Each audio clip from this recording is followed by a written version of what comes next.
কি বলে একটা মান মাটিতে পড়বে না, যেটা মাটিতে পড়বে ওইটা কুইলি মেরে দেবে। আর বলতে আমার বিয়ে হবে না, বিয়ে হলেও মনে ভেঙে যাবো গো। আবার দেখা হয়ে গেল।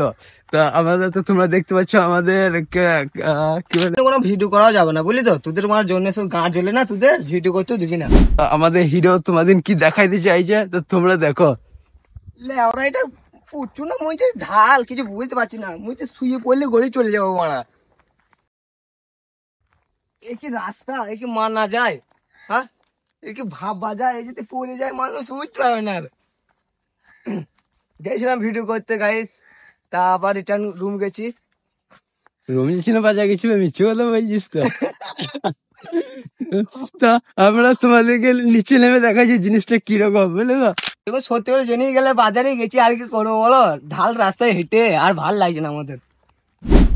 তো গাইস তোমরা দেখতে পাচ্ছ এই জিনিসটা তোমরা দেখো না এগুলো সময়, আর এই জিনিসটা দেখলে বাঙালিদের হাতে কুটকুটে নেই, ঠিক আছে, যে কুকুন পেরে খাবো, কিন্তু এইটা পেরে খেতে গেলে যে এটা হচ্ছে কেরালা, এখানে মানুষ যদি পেরে খায় আর বাড়ি মালিক যদি দেখে নেয় তো একটা মান মাটিতে পড়বে না, যেটা মাটিতে পড়বে ওইটা কুইলি মেরে দেবে।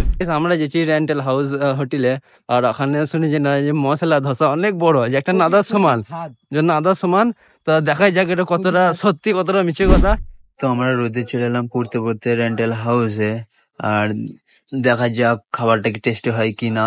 তো আমরা প্রথম এসেই ঢুকে পড়লাম, হাত ধুতে এসে দেখি এটা বড় পান আয়না লাগানোর, আয়নাটা দেখে আমরা একটু ভাজাভাজি করে নিলাম। ভাজাভাজি শেষ হওয়ার পর তারপর চলে এলো আমাদের কাছে মশলা ধোসা, আর মশলা ধোসার সাথে অনেক রকম তরকারি হয়েছিল। মশলা ধোসা শেষ হওয়ার পর আমরা নিলাম একটা নারাঙ্গা বেললাম, আর নারাঙ্গা বেললাম খাওয়ার পর আমরা চলে এলাম হাত ধুতে। হাত ধোয়ার সময় আবার ভাজাভাজি করে নিলাম। তারপর আমরা বেরিয়ে এসে বাজার দোকানে চলে এলাম। সামনে ছিল বাজার, আর এখানে আমি এসে দেখলাম একটা বড় পারান কলা, যেটা আমাদের বাংলায় পাওয়া যায় না, কিন্তু এটা অনেক বড় কলা। তোমরা বুঝতেই পারবে না এই কলাটা যে কতটা বড়।